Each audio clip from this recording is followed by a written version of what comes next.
আমার পেজে আমি কখনো রিপ্লাই ভিডিও দেই না, কিন্তু আপু এত পরিমাণ রিকোয়েস্ট করেছে যে ভাবলাম যে আপুকে একটা রিপ্লাই ভিডিও দিয়েই দেই। ওয়াশের কালারটা কিভাবে মেক করি এবং কালারের প্রসেসটা আপু জানতে চেয়েছেন। ভিডিওতে মানে যতটুকু পেরেছি আর কি বোঝানোর চেষ্টা করেছি। অবশ্যই আমি কালারের ডিটেলসটা বলতে পারবো না, কারণ বিজনেস পারপাস।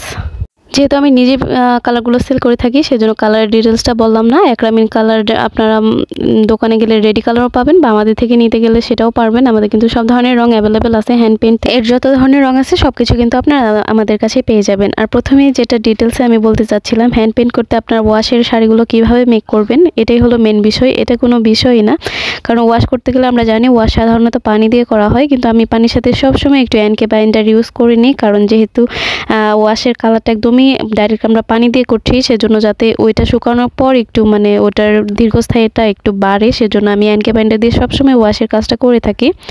আর এই তো আমি দেখালাম ওয়াশের কাজটা কিন্তু আপনারা একটা কাপড় বা স্প্রে বোতল দিয়ে করতে পারেন। আমি স্প্রে বোতল দিয়ে করি, কারণ স্প্রে বোতল দিয়ে করলে আমার একটু বাড়তি ছড়িয়ে যায়।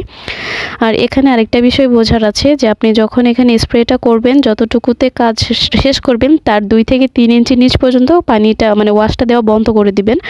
তা না হলে আপনি যদি লাস্ট অবধি যে পর্যন্ত আপনি কাজটা দিতে চাচ্ছেন সেই অবধি যদি আপনি কালারটা দিয়ে দেন, এটা কিন্তু স্প্রেড হয়ে আরও মানে আরেকটু বেশি স্প্রেড হয়ে যাবে। সেক্ষেত্রে আপনার কালারটা দেখতে কিন্তু ভালো লাগবে না। আপনি যতটুকু চাচ্ছেন ততটুকু কিন্তু হবে না।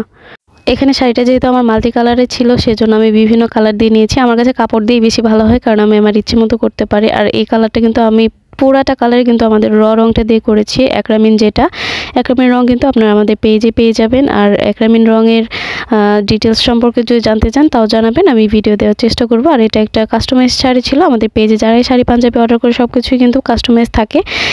এটা আপুর কাস্টমাইজ ছিল। লাস্টে আমি কিন্তু ফাইনাল লুকটা আপনাদের দেখিয়ে দিব। কাজটা আপু যেভাবে বলেছে আমি কিন্তু সেভাবেই দিয়েছি। আর হোয়াইট কালার শাড়িতে একটাই সুবিধা, এখানে কোনো বেজ ইউজ করতে হয় না। আপনি যে কাজটাই বলেন সেই কাজটাই মানে সুন্দরভাবে দেওয়া যায়। অ্যাক্রামিন রং সম্পর্কে আসলে আমি কিছু বলতে চাই না, কারণ আমি অনেক ভিডিওতেই বলেছি। আর রঙের যে টেক্সচারটা ওটা কিন্তু আপনারা দেখলেই বুঝতে পারবেন যে কতটা কড়া এই রংটা। আর এমনি মানুষ এত পছন্দ করে না। আর আরেকটা বিষয় আপনাদের বলি যে আমাকে অনেকেই প্রশ্ন করেন যে আপু অ্যাক্রামিন রঙের প্রাইসটা একটু বেশি কেন?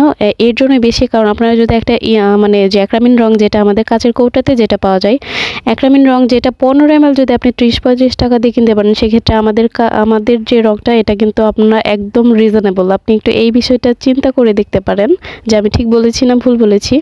আর এই তো কাজটা কিন্তু অনেক সুন্দর হয়েছে। আমি কিন্তু এখানে একটু 3D টাইপের দেওয়ারও চেষ্টা করেছি। আপু যেহেতু রেফারেন্স দিয়েছিল, তাছাড়া আপু বলেছে যে আপনার যেমন ইচ্ছা তেমন করেন। আমি রেফারেন্স অনুযায়ীও করেছি, আবার আমার নিজের মন মতো আমি একটু এখানে মানে দিয়েছি, মানে যেভাবে আমার ভালো লাগছিল ওইভাবে। কেমন লাগলো অবশ্যই জানাবেন, আর কারো কিছু জানা থাকলে জানাবেন। ধন্যবাদ।